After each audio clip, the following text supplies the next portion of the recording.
या उसके आसपास गंगा जी के तटवर्ती क्षेत्रों में जो भी जनपद हैं वहां पे आर्सेनिक फ्लोराइड की समस्या होगी। उस समस्या पर करते हुए उसका सर्वे का कार्य प्रारंभ करने और उन परियोजनाओं को आगे बढ़ाने का कार्य कर लेंगे तो बहुत अच्छा कार्य है। ये जो परियोजनाएं पहले से ही विभिन्न शासन की योजनाओं से बनी हैं, चाहे वह केंद्र और प्रदेश सरकार की अलग अलग स्कीम के अंतर्गत बनी हैं या बन रही हैं, उनकी गुणवत्ता का ध्यान हम रखें और समय से उसको पूरा करें। और जिस उद्देश्य से योजनाएं बनी हैं उस उद्देश्य की पूर्ति वहां पर दिखाई भी दे, या इस पर हमें विशेष ध्यान देना होगा। जनपद स्तर पर अमृत योजना से संबंधित या स्मार्ट सिटी से संबंधित जो परियोजनाएं होती हैं उस पर निर्णय लेने में अभी भी काफी समय लग रहा है। वर्षों से मामले चल रहे हैं। अब JNNURM की परियोजना 2007-8 में प्रारंभ हुई थी और आप सोचिए उसकी योजनाएं अभी भी 12-13 वर्षों के बाद भी अभी भी लंबित पड़ी हुई हैं। ये अच्छे शासन की निशानी नहीं है और ये ढेर सारे प्रश्न इस पर प्रशासनिक मशीनरी पर खर्च इसीलिए खड़े होते हैं। हम चाहेंगे कि इसको देखें। यूरिया या DAP की जो अभी कृत्रिम अभाव पैदा हुआ था जनपद स्तर पर, हमें ध्यान देना होगा। कालाबाजारी को हर हाल में रोकना होगा। जो भी लोग इस प्रकार के गलत कार्यों में लिप्त हैं उनके खिलाफ सख्ती से कार्रवाई होनी चाहिए। कोविड-19 के प्रारंभ होने के साथ ही हर एक जनपद में हर उस जरूरतमंद को खाद्यान्न उपलब्ध कराने की कार्रवाई की जा रही है। महीने में 2-2 बार हो रहा है। एक बार जो सार्वजनिक वितरण प्रणाली के माध्यम से रूटीन का खाद्यान्न वितरित होता है वह है, और दूसरा प्रधानमंत्री गरीब कल्याण पैकेज के अंतर्गत है। हम इस बात को देखें कि पूरी पारदर्शी तरीके से ये खाद्यान्न वितरित हो। कहीं भी कोई व्यक्ति ऐसा न रहे जहां पर उसे ये कहने की आवश्यकता पड़े कि उसके पास उसे खाद्यान्न नहीं मिला है। ये कहीं भी कोई शिकायत की नौबत नहीं आनी चाहिए। PM पैकेज में कृषि इंफ्रास्ट्रक्चर के लिए भी एक बड़ी राशि खर्च होनी है। इसमें पूर्वी उत्तर प्रदेश में खास तौर पर अगर इस कमिश्नरी को हम देखेंगे तो कृषि बाहुल्य क्षेत्र है। अगर विकासखंड स्तर पर गोदाम बन जाएं, स्टोरेज की व्यवस्था हो जाए, कोल्ड स्टोरेज बन जाए, तो किसान को अपनी उपज को वहां पे स्टोर करने की एक सुविधा उपलब्ध हो सकती है और मार्केट के अनुसार उसे दाम भी किसान को मिलेगा। कई गुना दाम उसे मिल सकता है, उसका मुनाफा होगा और लाभकारी जब किसान होगा तो स्वाभाविक रूप से खेती से पलायन नहीं करेगा। जनप्रतिनिधियों के साथ बातचीत करके जनपद स्तर पर, विकासखंड स्तर पर जहां FPOs का गठन होना है, जहां पे कोल्ड स्टोरेज बनने हैं, जहां पे बड़े स्टोरेज क्षमता के गोदाम बनने हैं, इन भंडारण क्षमता को विस्तार करने की कार्रवाई हमें प्रारंभ करनी चाहिए और इसमें लोग रुचि ले सकें। इसके बारे में प्रशिक्षण की जो कार्रवाई होनी है, इस कार्य को भी हम आगे बढ़ाने का कार्य करें। विकास कार्यों को कोई भी हम आगे बढ़ाएं, टेंडरिंग का ध्यान रखें और पूरी पारदर्शी तरीके से इसकी समीक्षा हो जनपद स्तर पर भी। किसी भी प्रकार से विकास की परियोजनाओं में भ्रष्टाचार को बढ़ावा देने की कोई भी शिकायत शासन स्तर पर ना आए। जनपद स्तर पर हम उसका समाधान करें। तहसील दिवस और थाना दिवस की कार्रवाई आगे बढ़ाएं। हम पिछले 6 महीने से सब बाधित है। एक सामान्य नागरिक परेशान है। बहुत सारे जगहों पर जहां पर थोड़ी लापरवाही हुई वहां पर हिंसक वारदातें हुई हैं या हो रही हैं। हम इसको रोक सकते हैं। हमें इन कार्यक्रमों को आगे बढ़ाना चाहिए। सरकार ने इस संबंध में आवश्यक दिशा निर्देश जारी कर दिए हैं और प्रयास होना चाहिए कि जहां पे विवाद हो वहां पे पहले ही पाबंदी की कार्रवाई को हम पहले से प्रारंभ कर लें।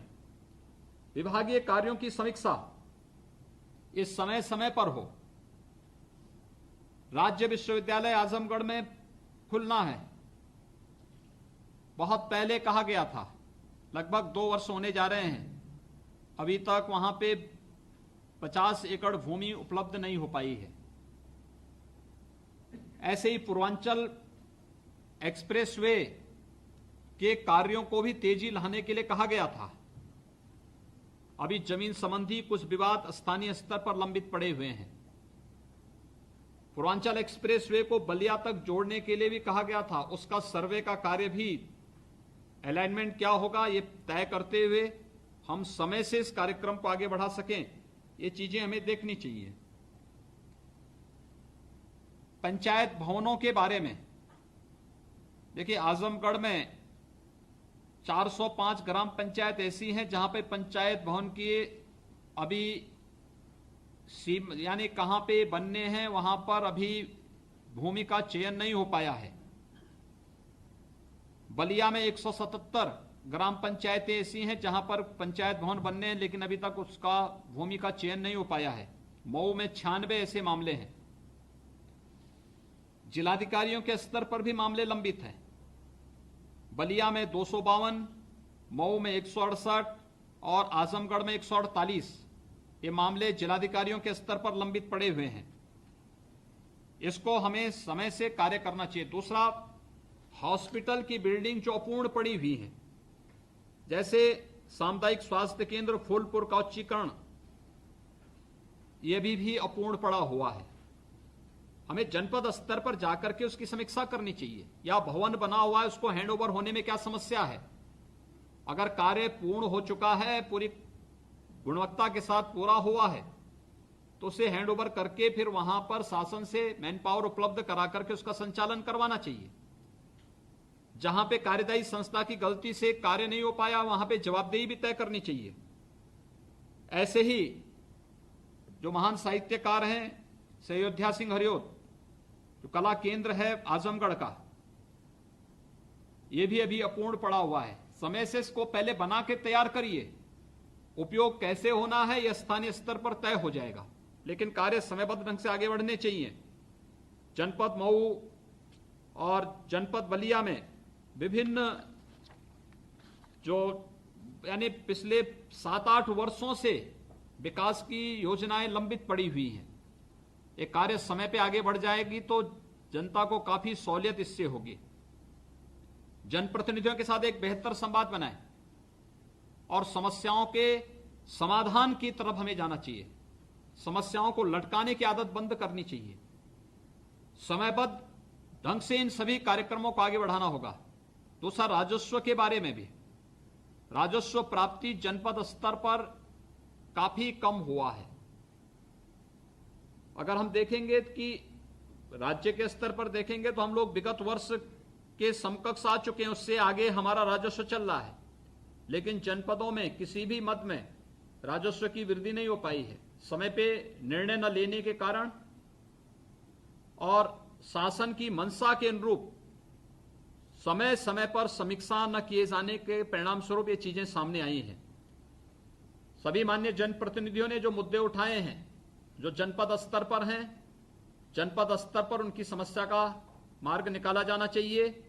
जो शासन स्तर से जुड़ी हुई समस्याएं हैं, शासन स्तर पर उनका तत्काल समाधान करते हुए, जहां पे धनराशि अवमुक्त होनी है उन कार्यों के लिए धनराशि अवमुक्त करते हुए हम समयबद्ध ढंग से इन कार्यक्रमों को आगे बढ़ा लें।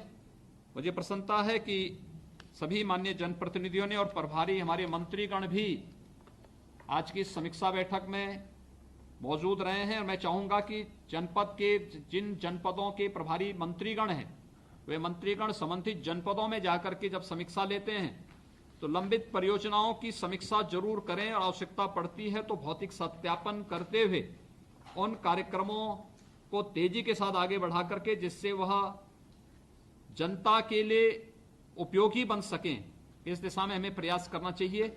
मैं एक बार फिर से सभी जनप्रतिनिधियों को हृदय से धन्यवाद देता हूं और प्रशासन से, खासतौर पर आजमगढ़ को छोड़े तो बलिया ने काफी अच्छी अपनी कोविड-19 पर नियंत्रण करने में सफलता प्राप्त की है, क्योंकि हम लोग काफी आशंकित थे बलिया से। मऊ भी ठीक दिशा में चल रहा है, लेकिन बलिया का जो रेट है वह एवरेज स्टेट के एवरेज से ज्यादा है। इसलिए इस बात को देखेंगे, डेथ रेट कंट्रोल करिए, जबकि आपके पास लेवल 3 का मेडिकल कॉलेज पहले से वहां मौजूद है बलिया आपके आजमगढ़ में। बलिया और मऊ के पास लेवल 1 के हॉस्पिटल थे, इन्होंने अपग्रेड करके लेवल 2 के बनाए हैं। उसके बाद भी इन्होंने रिजल्ट को ठीक करने का प्रयास किया है। हर जनपद में लेवल 2 के हॉस्पिटल हों और अच्छे एक्सपर्ट हों, वहां पर हम लोग लगाएं, पूरी मैन पावर का उपयोग करें, ये हमारा प्रयास होना चाहिए। और डेथ रेट को जितना अधिक कंट्रोल कर लेंगे हम लोग कोविड-19 के दिशा से, वो हम करें। कोविड-19 का खतरा टला नहीं है, हमें सावधानी बरतनी पड़ेगी। स्वयं का बचाव करते हुए लोगों को बचाव के बारे में जागरूक करना पड़ेगा। व्यापक जन जागरूकता के कार्यक्रम चलाने पड़ेंगे। पब्लिक एड्रेस सिस्टम से लोगों को बार बार इस दिशा में वे मास्क लगाएं, एक जगह में भीड़ इकट्ठी न होने पाए, इसके बारे में लोगों को बताना पड़ेगा। साथ साथ जगह जगह इससे संबंधित जागरूकता के कार्यक्रम चलाने के लिए या होर्डिंग बैनर के माध्यम से लोगों को अवगत कराने के लिए स्थानीय स्तर पर जो FM रेडियो या अन्य जो भी इस प्रकार के माध्यम है उसका भी उपयोग करते हुए लोगों को इसके प्रति जागरूक करना पड़ेगा। जब तक कोई वैक्सीन आपके जनपद में नहीं पहुंच जाती है और जब तक वहां पर वैक्सीन का उपयोग हम प्रारंभ नहीं कर देते हैं, तब तक ये चैलेंज निरंतर बना रहेगा। हम इस बात को ध्यान में रखें और हर हाल में इस बीमारी को भी हमें नियंत्रित करना है। विकास के कार्यक्रमों को भी तेजी के साथ आगे बढ़ाना है। शासन स्तर पर जिन भी विभागों से जुड़े हुए माननीय जनप्रतिनिधियों के प्रस्ताव लंबित होंगे, उसे तत्काल आगे बढ़ा देने की आवश्यकता है। जहां पे सड़क से संबंधित मामले या बिजली से संबंधित मामले आए हैं या अन्य सभी नगर विकास से संबंधित मामले आए हैं, इन सभी पे निर्णय लेते हुए हम इसको त्वरित गति से आगे बढ़ा दें, यही मुझे कहना था। आप सभी को बहुत बहुत धन्यवाद।